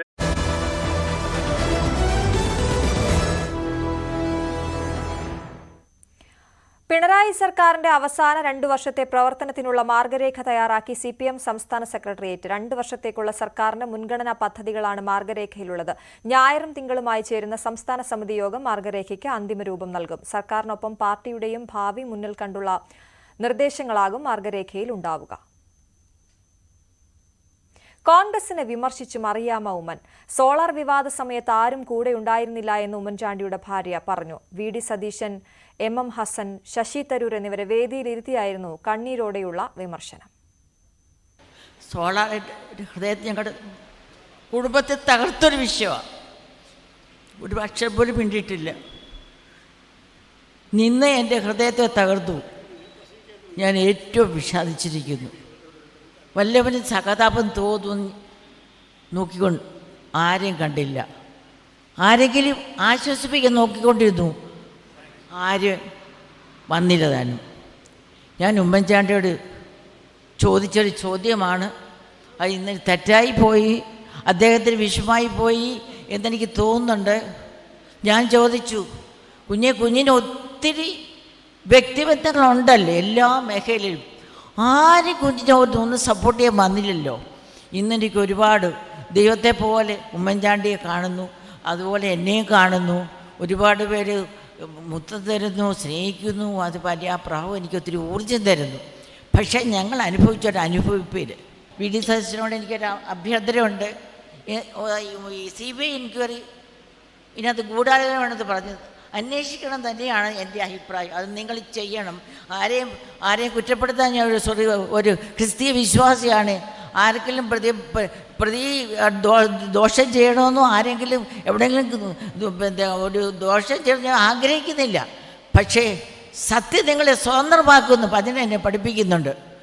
അജഞ്ചൽ ഉമ്മൻചാണ്ടിയുടെ വിശ്വാസമാണ് ആ കുടുംബത്തെ ഇത്രയും നാളും നിലനിർത്തിയത്. ഞാൻ പറഞ്ഞു, നിന്ന് എൻ്റെ ഹൃദയത്തെ തകർത്തു. ഞാൻ ഏറ്റവും വിഷാദിച്ചിരിക്കുന്നു. ആരെങ്കിലും സഹതാപം തോന്നുമെന്ന് ആർക്കും തോന്നിയില്ല. ആരെങ്കിലും ആശ്വസിപ്പിക്കുമെന്ന് വിചാരിച്ചു, ആരും ആശ്വസിപ്പിച്ചില്ല. ഞാനും കുടുംബം അനുഭവിച്ച പേര് ചാണ്ടിയുമ്മൻ ഡൽഹിയിൽ നിന്ന് ഒരുപാട് പേര്. 2ാം സോളാർ വിദ്തു അതിലതും അധികം വിഷമുണ്ടാക്കിയത്. സോളാറെ കുറിച്ച് കൂടുതൽ ഞാൻ പറയുന്നില്ല. ഒന്നിൻ്റെ അതിനകത്ത് നല്ല ഗുണങ്ങൾ ഞാൻ പറയാം.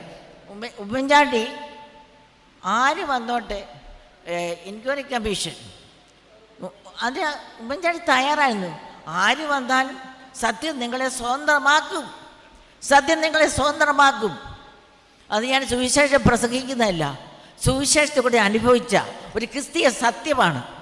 അത് ഞാൻ അനുഭവിച്ചു. ഉമ്മൻചാണ്ടി അത് ആ വിശ്വാസത്തിൽ ഉറച്ചു. ഞാൻ അത്ര വലിയ വിശ്വാസിയൊന്നുമില്ല. എനിക്ക് പേടി വരുമ്പോൾ ഞാൻ പോയി പ്രാർത്ഥിക്കും. പിന്നെ ഇച്ചിരി കഴിയുമ്പോൾ ധൈര്യം വരും, പിന്നെ പേടി വരും, പിന്നെ പ്രാർത്ഥിക്കും. ഉമ്മൻചാണ്ടി അചഞ്ചലായിരുന്നു. ഞാനിത് ദൈവവിശ്വാസിയാണ്. സത്യം എന്തെങ്കിലും പുറത്തു വരും. ഉമ്മൻചാണ്ടിയുടെ ബാത്റൂമിൻ്റെ വാതിക്കൽ ഞങ്ങളുടെ ചെറുപ്പകാലത്ത് പുതുപ്പള്ളിയിൽ ആൾക്കാർ പെണ്ണുങ്ങൾ വന്നിരിക്കുന്നു. അന്ന് മാത്രം ഉമ്മൻചാണ്ടി ഇരിച്ചേറ്റായിട്ട് ഞാൻ കണ്ടു. ഉമ്മൻചാണ്ടി ഒരു പെണ്ണുമായിട്ട് എന്തെങ്കിലും ഒരു ബന്ധമുണ്ടെന്ന് പറഞ്ഞേക്കാൾ ഭേദം ഞാനൊരു അപരിചിത സഞ്ചാരം നടത്തിയത് പറയുന്നത് തന്നെയാണ്. എനിക്ക് കണ്ണുകളിലേക്ക് നോക്കുമ്പോൾ എനിക്ക് നിൽക്കാൻ പറ്റിയിട്ടില്ല. എങ്ങനെ ഇദ്ദേഹം സഹിച്ചു? അത് സഹിക്കാൻ പറ്റുന്ന ഒരു കാര്യമല്ല. രണ്ടാമത്തെ ഞാൻ ഒരുപാടൊന്നും പറയുന്നില്ല. 2ാമത്തെ സോളാർ ഞങ്ങൾ UN അവാർഡ് വാങ്ങിച്ചു. അതാണ് ഫസ്റ്റിനെക്കാട്ടി 2ാം ലോകമഹായുദ്ധം വലിയ സോളാർ. UN അവാർഡ് വാങ്ങിച്ച് ബഹറിൽ ഏറ്റവും സന്തോഷിക്കുന്ന നിമിഷങ്ങൾ. ഞെട്ടിപ്പോയി. ജോപ്പനെ അറസ്റ്റ് ചെയ്തു. ജോപ്പനെ ഇപ്പോൾ ലോട്ടറി വിറ്റ് നടക്കുന്നുണ്ട്. അത് ഞാൻ ഉമ്മൻചാണ്ടി ഒരുപാട് തകർത്തു. ഒരു നിമിഷം ഇങ്ങനെ ഉമ്മൻചാണ്ടി അജഞ്ചനായ ഉമ്മൻചാണ്ടി ശാന്തനായി. ഡാൻ കുര്യൻ ചേരുന്ന വിവരങ്ങളുമായി. ഡാൻ, ഇത് ഏത് വേദിയിലായിരുന്നു ഇത്തരത്തിൽ വളരെ വൈകാരികമായാണ് മറിയാമ്മ ഉമ്മൻ പ്രതികരിച്ചത്? നേതാക്കൾ VD സതീശനും MM ഹസനും ശശി തരൂരും ഒക്കെ ആ വേദിയിലുണ്ടായിരുന്നല്ലോ. എന്തൊക്കെ കാര്യങ്ങളാണ് അവർ പറഞ്ഞത്? മുതിർന്ന മാധ്യമ പ്രവർത്തകനായ ജോൺ മുണ്ടക്കൻ രചിച്ച സോളാർ വിശേഷം എന്ന പുസ്തകത്തിന്റെ പ്രകാശന ചടങ്ങ് ഇന്നലെയാണ് നഗരത്തിൽ വെച്ച് നടന്നത്. ആ പുസ്തക പ്രകാശന ചടങ്ങിനിടയിലാണ് ഉമ്മൻചാണ്ടിയുടെ ഭാര്യ മറിയാമ്മ ഉമ്മൻ അതിവൈകാരികമായി കോൺഗ്രസ് നേതൃത്വത്തോട് പ്രതികരിച്ചത്. പ്രതിപക്ഷ നേതാവും ശശി തരൂർ അതോടൊപ്പം MM ഹസൻ ഉൾപ്പെടെയുള്ള നേതാക്കൾ വേദിയിലിരിക്കുകയാണ്. സോളാർ വിവാദം ഉണ്ടായപ്പോൾ ഉമ്മൻചാണ്ടിക്ക് താങ്ങായി ആരും ഉണ്ടായിരുന്നില്ല, ആശ്വസിപ്പിക്കാൻ ഒരാൾ പോലും ഉണ്ടായിരുന്നില്ല എന്ന് വ്യക്തമാക്കിയത്. അതോടൊപ്പം ഉമ്മൻചാണ്ടി രാജിവെക്കാതിരുന്നത് ഇങ്ങനെ ഒരു വിവാദത്തിന്റെ പേരിൽ രാജിവെച്ചാൽ ഒരു സ്ത്രീ ഉയർത്തിയ വിവാദത്തിന്റെ പേരിൽ, ആരോപണത്തിന്റെ പേരിൽ രാജിവെക്കുന്നതെന്ന് ചീത്തപ്പേര് ഒഴിവാക്കാൻ മാത്രമാണ്, അല്ലെങ്കിൽ പണ്ടേ ഉമ്മൻചാണ്ടി വെക്കുമായിരുന്നതും മറിയം മൂമൻ വ്യക്തമാക്കി. അതോടൊപ്പം തങ്ങളുടെ കുടുംബം തകർത്ത അഗ്നികുണ്ഡമാണ് എന്ന് വിടുമ്പിക്കൊണ്ടാണ് മറിയം മൂമൻ തൊഴിച്ചത്. അതോടൊപ്പം മുഖ്യമന്ത്രി അറിയാതെയാണ്, അതായത് അന്ന് മുഖ്യമന്ത്രിയായിരുന്ന ഉമ്മൻചാണ്ടി അറിയാതെയാണ് ടെനി ജോപ്പനെ അറസ്റ്റ് ചെയ്തത്. UN അവാർഡ് വാങ്ങി തിരികെ എത്തിയ ഉമ്മൻചാണ്ടിയെ കാത്തിരുന്നത് ടെനി ജോപ്പന്റെ അറസ്റ്റായിരുന്നു. വേറെ എവിടെയെങ്കിലും മുഖ്യമന്ത്രിയുടെ ഒരു പേഴ്സണൽ സ്റ്റാഫ് അംഗത്തെ മുഖ്യമന്ത്രി അറിയാതെ അറസ്റ്റ് ചെയ്യുന്ന ഒരു നടപടിയെ കുറിച്ച് കേട്ടിട്ടുണ്ടോ എന്നും അവർ ചോദിച്ചു. അതോടൊപ്പം ഏറ്റവും പ്രധാനമായി അവർ എടുത്തു പറഞ്ഞ കാര്യം ഇതുമായി ബന്ധപ്പെട്ട സോളാർ വിവാദവുമായി ബന്ധപ്പെട്ട് ഉമ്മൻചാണ്ടിയെ അപകീർത്തിപ്പെടുത്താൻ നടത്തിയ നീക്കങ്ങളുടെ ഗൂഢാലോചനയെ കുറിച്ച് CBI അന്വേഷണം നടത്താൻ ആവശ്യപ്പെടണമെന്ന് പ്രതിപക്ഷ നേതാവിനോട് മറിയം മൂമൻ ഈ പ്രസംഗവേദിയിൽ വെച്ച് ആവശ്യപ്പെട്ടതും ഈ സംഭാഷണത്തിൽ വ്യക്തമാണ്.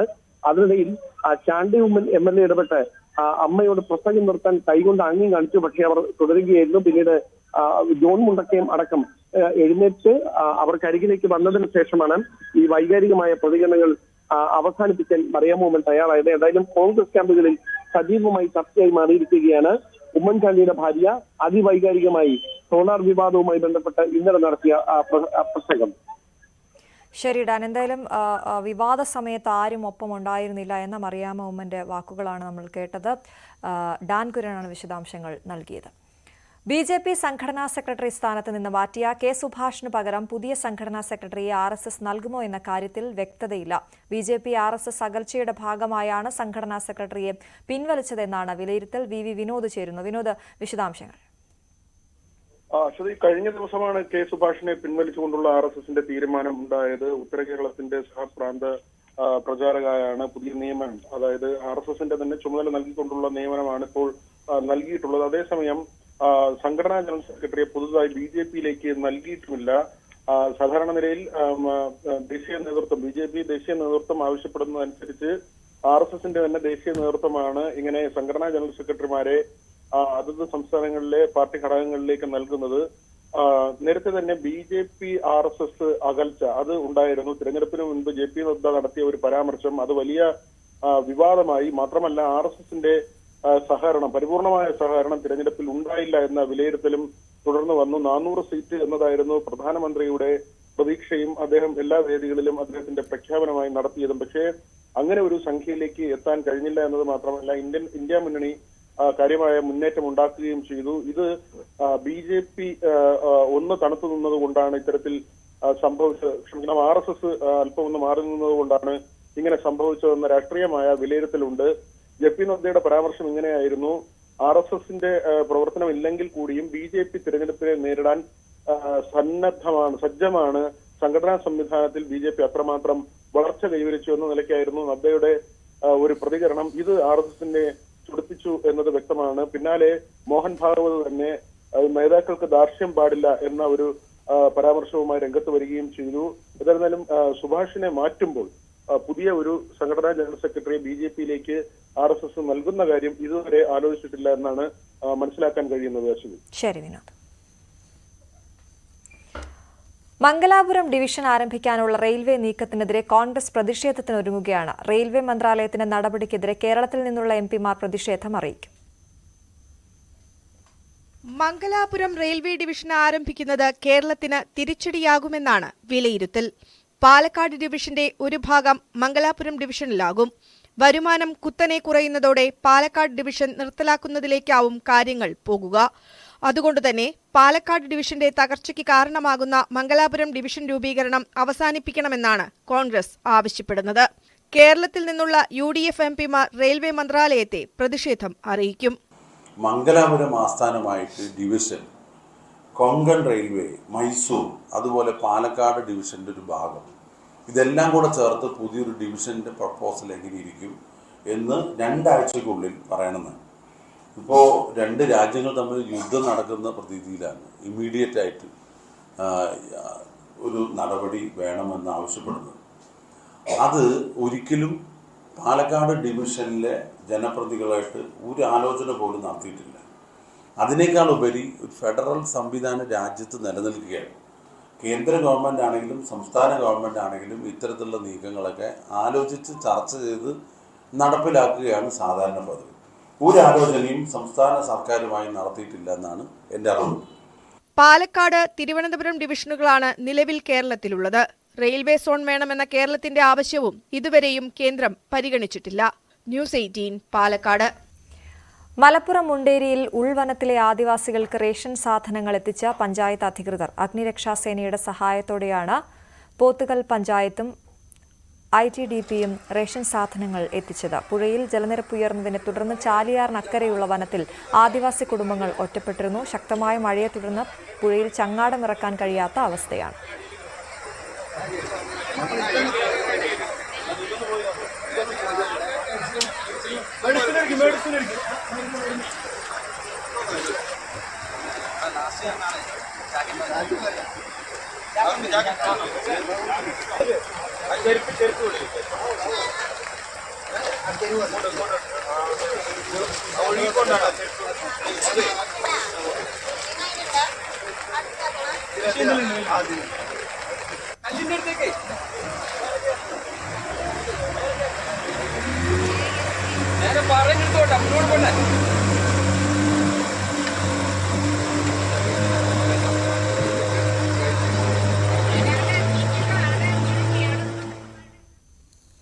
പ്രസിദ്ധമായ ആറന്മുള വഴിപാട് വള്ളസദ്യയ്ക്ക് നാളെ മുതൽ തുടക്കമാകും. തിരുവിതാംകൂർ ദേവസ്വം ബോർഡും പള്ളിയോട സേവാ സംഘവും ഭക്തജനങ്ങളുടെ സഹകരണത്തോടെയാണ് വള്ളസദ്യ നടത്തുന്നത്. ഒക്ടോബർ 2 വരെയാണ് വള്ളസദ്യ.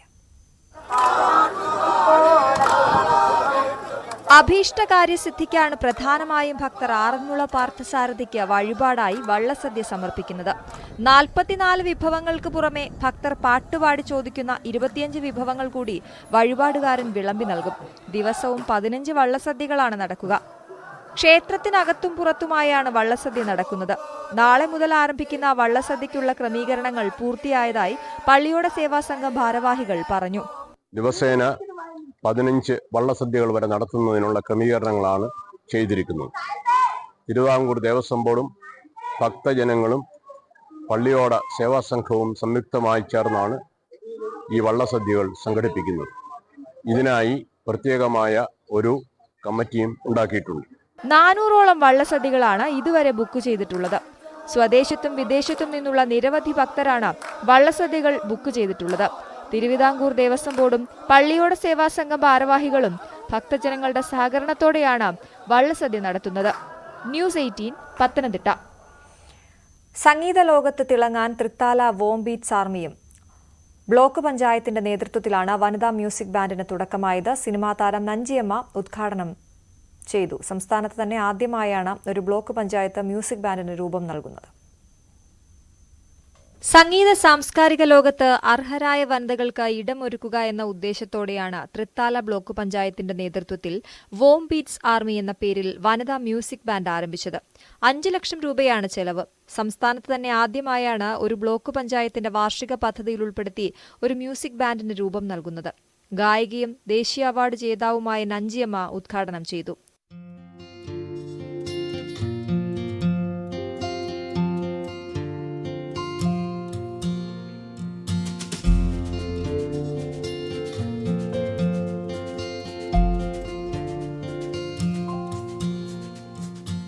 ബ്ലോക്ക് പഞ്ചായത്തിന്റെ വനിതാ സംരംഭക പദ്ധതിയിൽ ഉൾപ്പെടുത്തിയാണ് നടപ്പാക്കുന്നത്. 10 വനിതകൾ ഉൾപ്പെടുന്നതാണ് വോം ബീറ്റ്സ് ആർമി. ലോഗോ പ്രകാശനം വൈസ് പ്രസിഡന്റ് PR കുഞ്ഞുണ്ണി നിർവഹിച്ചു. കവി ഏങ്ങണ്ടിയൂർ ചന്ദ്രശേഖരൻ മുഖ്യാതിഥിയായിരുന്നു. തൃത്താല ഗ്രാമപഞ്ചായത്ത് പ്രസിഡന്റ് PK ജയ, ബ്ലോക്ക് അംഗങ്ങൾ എന്നിവർ സംസാരിച്ചു. ന്യൂസ് 18 തൃത്താല. സ്കൂൾ വിദ്യാർത്ഥികൾ ലഹരിയുടെ പിടിയിൽ അകപ്പെടുന്ന കാലത്ത് ബോധവൽക്കരണ ഹ്രസ്വചിത്രവുമായി ഒരു UP school. Panoor UP school പുറത്തിറക്കിയ ജാഗ്രത എന്ന ഹ്രസ്വചിത്രം ജനശ്രദ്ധയാകർഷിക്കുകയാണ്. ലഹരി വിരുദ്ധ പരിപാടിയുടെ ഭാഗമായാണ് കണ്ണൂർ പാനൂർ UP സ്കൂൾ ഹ്രസ്വചിത്രം എന്ന ആശയവുമായി മുന്നിട്ടിറങ്ങിയത്. പിന്നീടത് യാഥാർത്ഥ്യമാക്കാനുള്ള ശ്രമങ്ങൾ. നിരവധി ഹ്രസ്വചിത്രങ്ങൾ പുറത്തിറക്കിയ അനിൽ പാനൂരിന്റെ സംവിധാനത്തിൽ ചിത്രീകരണം ആരംഭിച്ചു. പ്രധാന അധ്യാപികയും രക്ഷിതാക്കളും അധ്യാപകരും വിദ്യാർത്ഥികളും ഉൾപ്പെടെയുള്ളവർ ചിത്രത്തിൽ അഭിനേതാക്കളായി.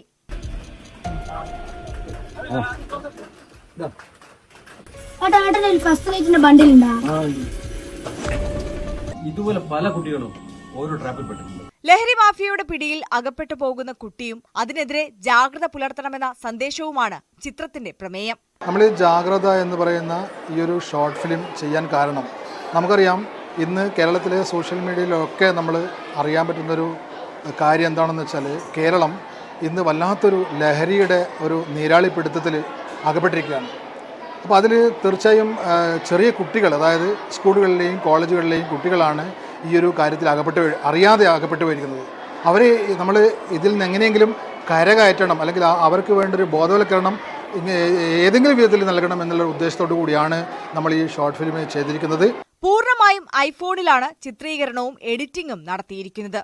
NTK മോഹനൻ സംവിധാന സഹായവും ചിത്രകാരനും അധ്യാപകനുമായ പവി കോയോട് കലാസംവിധാനവും നിർവഹിച്ചിരിക്കുന്ന ഈ ചിത്രത്തിന് മികച്ച പ്രതികരണമാണ് ലഭിക്കുന്നത്. ഈ ഒരു സിനിമ കണ്ടതിന് ശേഷം എന്നെ ഒരുപാട് ആൾക്കാർ വിളിച്ച് സംസാരിച്ചിട്ടുണ്ട്. ഇതിൻ്റെ തീമാണ് എല്ലാവർക്കും ഇഷ്ടപ്പെട്ടത്. നമ്മൾ ഈ മയക്കുമരുന്നിൻ്റെ വിപത്തിനെതിരെ ചെറിയൊരു മെസ്സേജ് ആണെങ്കിലും ഇതിൻ്റെ തീം എല്ലാവർക്കും വളരെ ഇഷ്ടപ്പെട്ടു. പിന്നെ ഇതിൽ കൂടുതലായിട്ടും അഭിനയിച്ചത് പാനൂർ UP സ്കൂളിലെ ടീച്ചേഴ്സും സ്റ്റുഡൻസുമാണ്. അതാണ് മുഖ്യമായും പറയാനുള്ളത്. ഹ്രസ്വചിത്രം സോഷ്യൽ മീഡിയയിൽ ശ്രദ്ധേയമായതിന്റെ ആഹ്ലാദത്തിലാണ് വിദ്യാർത്ഥികളും അധ്യാപകരും. എനിക്ക് ഷോർട്ട് ഫിലിമിൽ അഭിനയിക്കാൻ പറ്റിയതിൽ എനിക്ക് വളരെ സന്തോഷമുണ്ട്. ഞങ്ങൾ ഈ ഫിലിം എടുത്തതിന് വലിയൊരു കാരണം എന്താണെന്ന് വെച്ചാൽ, ഇതുപോലെ കുറേ കുട്ടികൾ മയക്കുമരുന്ന് ലോബികളുടെ ഇടയിൽപ്പെട്ട് വലിയ പരാതികൾ വരുന്നുണ്ട്. അതിൻ്റെ ബോധവൽക്കരണമായി മാത്രമാണ് ഞങ്ങൾ ഈ ഫിലിം എടുത്തത്. ന്യൂസ് 18 പാനൂർ. കൊല്ലം തില്ലേരിയിലെ ഒരു വീട്ടിൽ അടുത്തിടെ ചില അതിഥികളെത്തി. അപ്രതീക്ഷിതമായി എത്തിയ കൂട്ടരെ കണ്ട വീട്ടുകാർക്കും കൗതുകമായി. ഈ റിപ്പോർട്ടോടെ വാർത്താരംഭം പൂർണ്ണമാകുന്നു. നമസ്കാരം. തില്ലേരി സ്വദേശി ജോമോന്റെ വീടിന് മുകളിൽ നിന്ന് കാക്കക്കൂട്ടം നിർത്താതെ ബഹളം വെച്ചത് കേട്ടാണ് നോക്കുന്നത്. കണ്ടതോ കൗതുകമുള്ള കാഴ്ച. തവിട്ട് നിറത്തിലുള്ള ശരീരവും നീണ്ട ചാര നിറത്തിലുള്ള കൊക്കുകളും തടിച്ചുരുണ്ട ദേഹവുമായി ഒരു സുന്ദരി പക്ഷി. കൂടെ ചാരനിറത്തിൽ വെള്ളപ്പുള്ളികളുമായി 6 കുഞ്ഞുങ്ങളും. നിറയെ ചെടികളുള്ള ജോമോന്റെ വീട്ടിൽ മുൻപും കുരുവികളടക്കം കൂടുകൂട്ടിയിട്ടുണ്ട്. തെക്കു കിഴക്കൻ ഏഷ്യയിൽ കണ്ടുവരുന്ന ഒരു പക്ഷിയായ ചൂളൻ എരണ്ടയാണിത്. ഇന്ത്യൻ വിസിലിംഗ് ഡക്ക് അല്ലെങ്കിൽ ലെസർ വിസിലിംഗ് ഡക്ക് എന്നും ഇവയെ വിളിക്കും. ഇന്നലെ രാവിലെ എൻ്റെ വീട്ടിൻ്റെ റൂഫിൻ്റെ മുകളിൽ ചെടികൾ പടർത്തിയിട്ടുണ്ട്. ക്യാറ്റ്സ് ക്ലോ ആണ് പടർത്തിയിരിക്കുന്നത്. ഇതിൻ്റെ മുകളിൽ ചെറിയൊരു സൗണ്ട് കേട്ട എൻ്റെ ആസ്പദമാക്കി ഞാൻ മേളിൽ കയറി നോക്കിയപ്പോൾ ഒരു പ്രത്യേകതരം ഡക്ക്, അത് ചെറിയ സ്മോൾ സൈസാണ്. എൻ്റെ പേര് കൃത്യമായിട്ട് എനിക്ക് അറിയില്ലായിരുന്നു. പക്ഷെ അത് വീടിൻ്റെ മുകളിൽ കുഞ്ഞുങ്ങളുമായി ഇരിക്കുന്നു. അപ്പോൾ കാക്കയും പരന്തെല്ലാം വന്ന് പരിഭ്രാന്തി പരത്തിയതിന് പ്രതീകമായിട്ട് അത് പയന്ന് അതിൻ്റെ ഇടയിൽ കയറി ഇരിക്കുമായിരുന്നു. ഞാനങ്ങനെ ഒരു ഏണി എടുത്ത് വെച്ചു, അതിനെ ചെറിയ വല വെച്ച് പിടിക്കുകയും കുഞ്ഞുങ്ങളെ രക്ഷിക്കുകയും അത് ഇവിടുത്തെ വീട്ടിലെ പോണ്ടിൽ ഞാൻ എടുത്തിടുകയും ചെയ്തു. ഇന്നലെ ഈവനിങ് ഒരു 6 മണി വരെ അതിൻ്റെ തള്ളപ്പക്ഷി ഇവിടെ ഉണ്ടായിരുന്നു. അതിനുശേഷമാണ് അത് പോയത്. എന്നിട്ട് മോർണിംഗ് വന്നു ജസ്റ്റ് കുറച്ചു നേരം ഇവിടെ നിന്നതിന് ശേഷം അത് പറന്നുപോയി. കാട്ടുതാറാവ് വിഭാഗക്കാരാണ് ചൂളനെരണ്ടകൾ. അധികം എരണ്ടകളും ദേശാടനം ചെയ്തെത്തുന്നവരാണ്. 2-3 വിഭാഗത്തിൽപ്പെടുന്ന എരണ്ടകൾ മാത്രമാണ് രാജ്യത്ത് സ്ഥിര താമസക്കാരായുള്ളത്. അക്കൂട്ടത്തിലൊന്നു കൂടിയാണ് ചൂളനെരണ്ടകൾ. മുൻപ് കുവൈറ്റിലായിരുന്ന ജോമോൻ ഇപ്പോൾ നാട്ടിലും ലാൻഡ്സ്കേപ്പ് വർക്ക് ചെയ്യുന്നുണ്ട്. വീട്ടിൽ നിറയെ ചെടികൾ വളർത്തുന്നുണ്ട്. അതിമനോഹരമായി വീടിനെ പൊതിഞ്ഞു നിൽക്കുന്ന പച്ചപ്പ് തന്നെയാകും ഈ പക്ഷികളെയും ആകർഷിച്ചത്. ഇടയ്ക്ക് തള്ളപ്പക്ഷി കുഞ്ഞുങ്ങളെ ജോമോനെയും കുടുംബത്തെയും ഏൽപ്പിച്ചിട്ടെന്ന പോലെ പറന്നുപോകും. കുഞ്ഞുങ്ങളാകട്ടെ ഇൻഡോർ പോണ്ടിൽ നീന്തി കളിക്കുകയാണ്. ന്യൂസ് 18 കൊല്ലം.